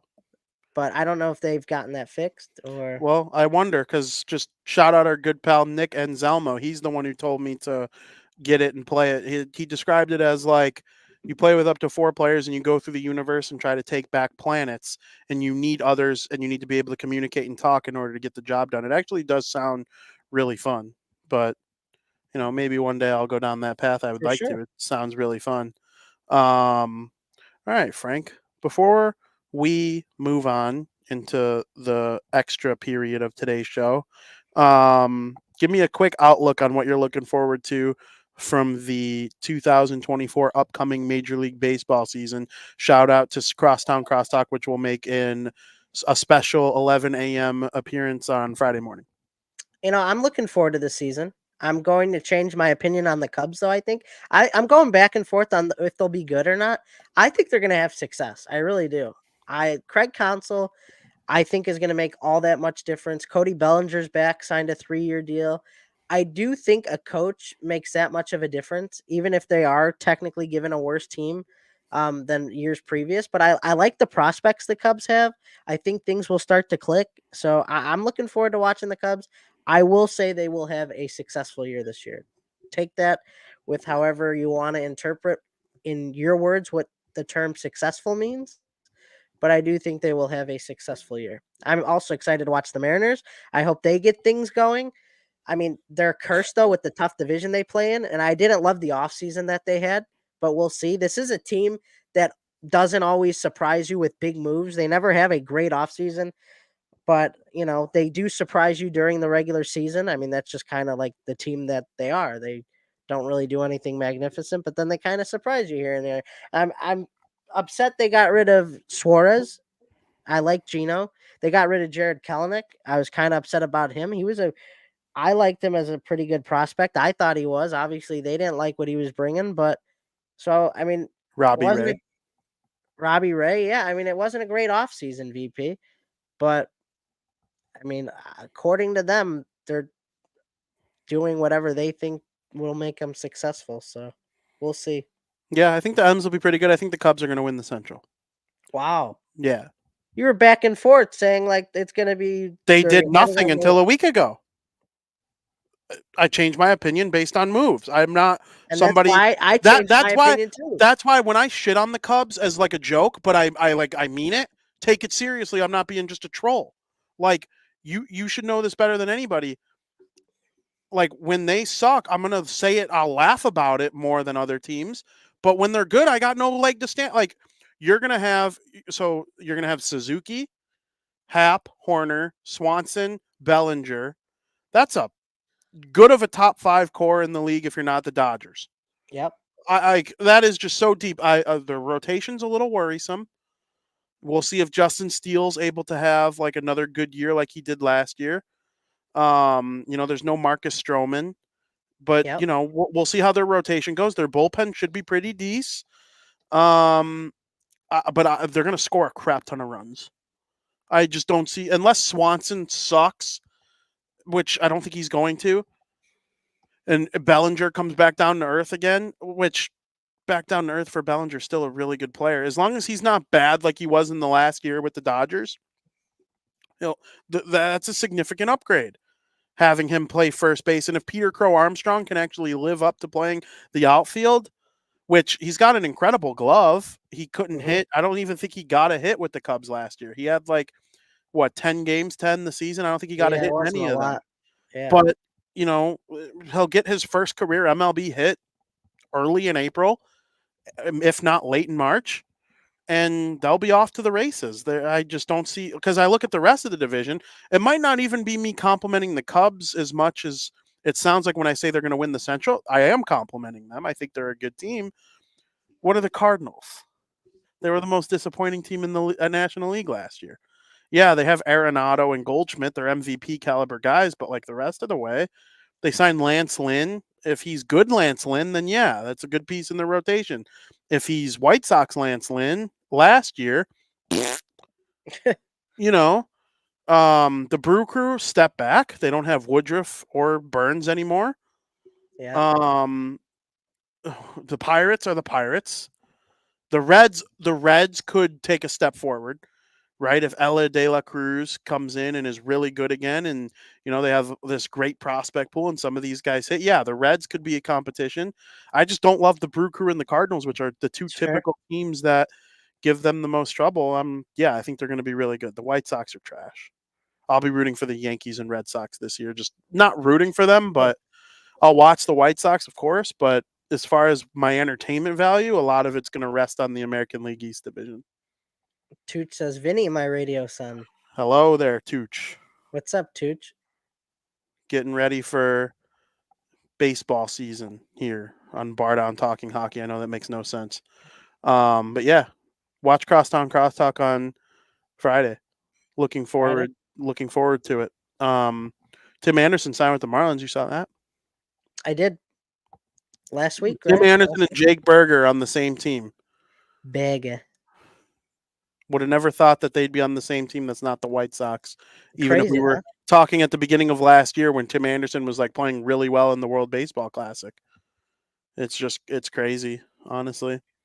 My excitement for baseball season's high, but it's not at all revolved around thinking my favorite team is going to win. That's fair. Sorry, VP. Tooch wants to know, what do you think about Decision Gate, the Justin Fields, Caleb Williams debate? Well, they're gonna trade him, like it's guaranteed, pretty much. I think so. What? Like, what am I like? What a. I think. Do you like it? I don't know. What do you think about it? Yeah, I'm really indifferent. If the Vikings retain Kirk Cousins, Justin Fields is the fourth best quarterback in the division. You don't win with the fourth best quarterback in the division. If you draft Caleb Williams, you don't know what number rank he is in the division. He could be first, he could be second, he could be last. I'll go on a limb and say he's not third. He's not going to be the third. He's either going to be the first, the second, or the last. That's fair. And I think there's a world where he's the best. I think I prefer talent-wise. I think Caleb Williams. And you know what? We were down on Williams middle of the season. I changed my mind. I just think he's a prick. I trust prospects that say he's not. Okay. I trust prospects, or not prospects, scouts. I meant to say scouts. Scouts watch football with no heart. They have no skin in the game. They don't care other than being right. That is all they care about, is being right. They don't care about your feelings. They don't care about what so-and-so does away from the field. They don't care if they hug their mom. They do. Can they play football? He might be fantastic. I just think Scouts say he's a generational talent. That's he fine. is in line with Trevor Lawrence and Andrew Luck. That's if fine. that is the case, he should be the number 1 overall pick by the Chicago Bears. That is my opinion. If Ryan Poles believes that Caleb Williams is a generational talent, they should do it. He says, which do you prefer? I prefer not Fields, because Fields has already shown me he's the 4th best quarterback in the NFC North, and you don't win with the 4th best quarterback in your division. I agree. I mean, I would go with... The Steelers have the 4th best quarterback in their division. Where's that going to lead them? Time for them to make a switch too. He goes, I don't care if he paints his nails, cries with his mom, or a secret Russian spy. That dude is a baller. I mean, he won the Heisman Trophy last year, and he had a good season this year with USC.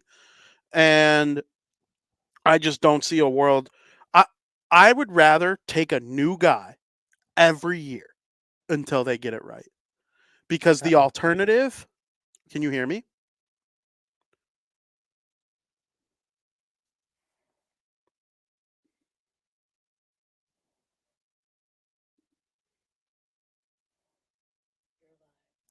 Okay, so apparently I lost Frankie, but I'm live. So what I was saying was, is he back? Not yet. Okay, so they say they could hear me. I believe you can take. Hear me? Yo, yeah, there you are. I say you take a quarterback, no matter what, until you get it right.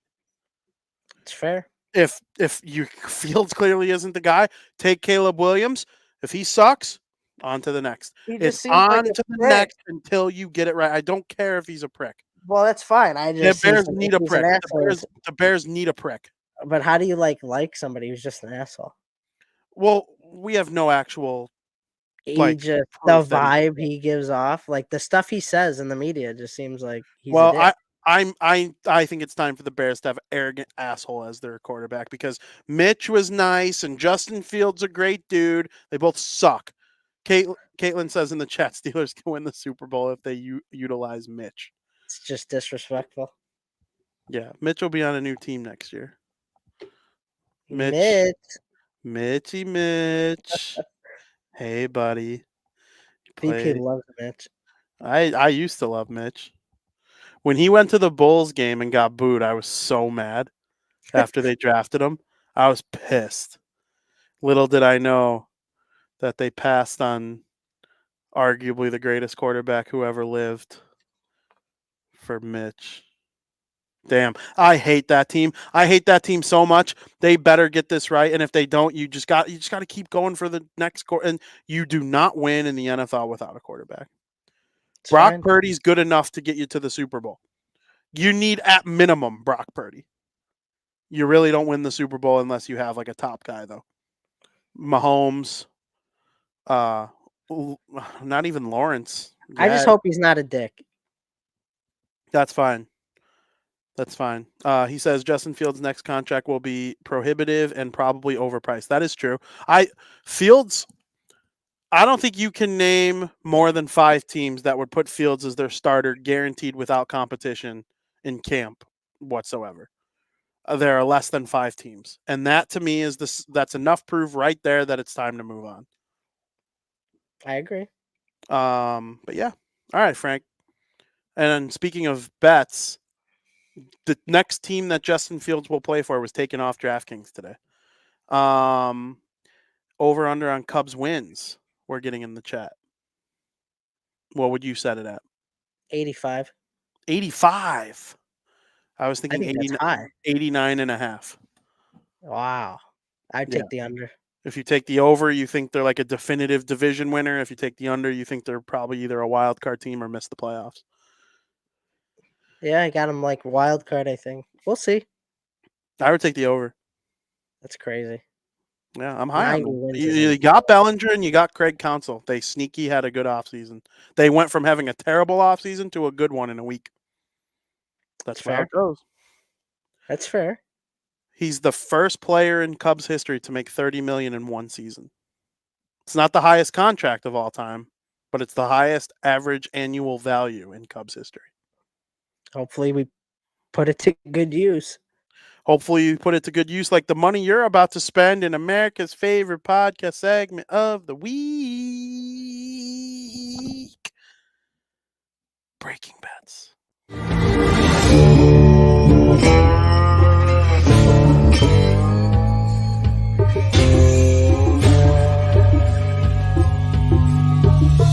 Where's my money, bitch? Eek. Breaking Bets. Got it back to 40. Got it back to 40. All right, Frank. We're on a heater. All right, let's answer those questions before we get into your, or is one of those answers in your Breaking Bet segment. Which one? Hey guys, Rangers over under 6.5 Yeah. tonight. Jules, you here? Are you still here, Jules? Well, don't you know. answered that. That's not in mine. Okay. I think it goes under. VP's the over guy. I do not think I am the over guy. I don't think 6.5 is a good play for any hockey game. But I would say I probably like the over in Blues Oilers. It's probably So 6.5. I would guarantee it. you think it's 6.5? Yeah, I'd almost guarantee it. 6.5 is like almost normal in hockey. Yeah. Okay. Well, I just for the Rangers and Blue Jackets though, I'll go under that game over the other game. All right. That's my plays for today. And then who wins the AL Central, Frank, real quick? Between the White Sox, Guardians, Twins, Royals, and Tigers.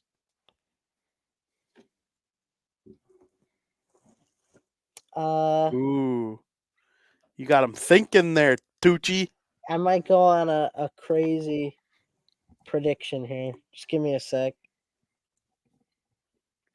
Well, I'm you're gonna gonna. go Tigers. Oh, I knew it. I knew you were gonna. Once you said something crazy, I knew you wouldn't say the Royals or the White Sox.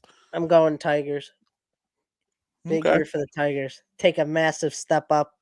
If Jason Benetti calls a playoff team Tigers season, I think I will shoot myself in the fucking face. Uh, I swear to God, that would just literally.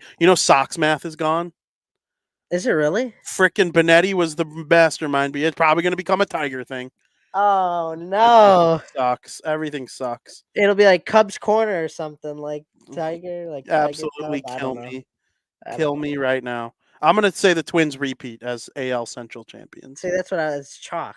It's chalk, but I mean, I wanted to spice up the show a little bit. Tooch is probably looking to make a little bet. I'm not going to lead Tooch down Well, a I wouldn't take the bad way Tigers with his win, money. but, If I but know maybe I Tooch, would. he's looking to make a bet, so I'm giving my true, Well, honest answer, whether it's if chalk he's or looking not. to make a bet, then If you're here looking we for go. value, I think value's in the Guardians. Jules, don't leave now. Have a great night. I didn't even get to the picks. Give your picks. Come on, Jules. Wake up. First pick has to do with the Blue Jackets and the Rangers. Just didn't have to do with the over and under. I like the Rangers minus a goal and a half. I hate to take teams minus a goal and a half in the NHL because it's hard to win games as it is in the NHL, let alone needing them to win by 2 goals or more. I hate it. I think it's stupid. And hockey is one of the most unpredictable sports. But this spot just feels like right to take the minus 1.5. The Rangers just got done playing the Blue Jackets the other night where they lost 4-2. The Blue Jackets have played the Rangers tough all year. The Blue Jackets are 2-1 against the Rangers, and the only Ranger win came in a shootout. But something just feels different about this game. Something about playing a team back to back in a short span of time makes me lean to take the Rangers minus a goal and a half. And it's plus 100. So I would bet to win 1 unit on that. Second pick, also something I don't do on this show too often. I got a parlay for you, an NBA parlay. Got the Pelicans at the Pacers, which I like the Pacers in that one. And I would parlay it with the Nuggets, who are home against our Kings, VP. This game, or these games, I should say, just called to me. Pelicans played last night, and I don't bet on teams on the second half to a back-to-back, and the Pacers have been playing better ball lately. The other game, I really don't like how the Kings have played lately. They've been getting wins, but I don't like how they've been getting those wins, squeaking them out last minute. They're also 3-0 against the Nuggets this season. And the Nuggets are one of the best teams in the NBA, and I'd be stunned if the Kings swept the Nuggets in the regular season. So I really, really confident on this. Pacers parlayed with the Nuggets on the money line. It is minus 109 if you parlay them. I'd bet to win 3 units on that one. My final pick has to do college basketball. You got University of Central Florida at Oklahoma State. I like Oklahoma State money line at minus 135. I'd bet to win 3 units on that one. UCF just got a big win against Texas Tech. And now this is a letdown spot against the team that struggled to win all year. Oklahoma State's 12-15. But they've had a very tough schedule. This team is a lot better than the record suggests. And they're coming off a heartbreaking loss on a prayer buzzer beater with no time left against big-time rivals Oklahoma. I see Oklahoma State winning this game fairly easy. Okay. Oklahoma State money line minus 135. Bet to win 3 units. Good picks. Good picks. I did, Jules. I did. Oklahoma State. I really like that a lot. Well, you're going to go 3-0 and get closer to being back to 50%. The one I'm sketched about is the Rangers. That's why we only did a 1 unit on that one, but the other 2 plays are 3 units. Just feels right for the Rangers. I just never do the goal and a half, ever. Very good. So we'll see. Frank, good segment on breaking bets. Hopefully all those hit and people start making some money, or people see your atrocious record and they fade you and win money themselves. They could. Thank you to everybody in the chat for coming to today's show. It has been absolutely fun. Loved every minute of it. Talk some hawk, talk some baseball, some video games, little money making action. Really had fun. Frank, before we get out of here, is there anything you want to say to the folks? Just enjoy the non-tornado weather if you live in the Chicagoland area. The non-tornado weather. We went from And freaking it's piss 70. cold. Yeah, we went from freaking 70 to 23 in one day. Like, It's no wonder there crazy. was a tornado. It's crazy. So I hope everybody enjoyed today's show as much as we enjoyed recording it for you. And we will be back here next Wednesday, ready to have all the hockey news right up your alley.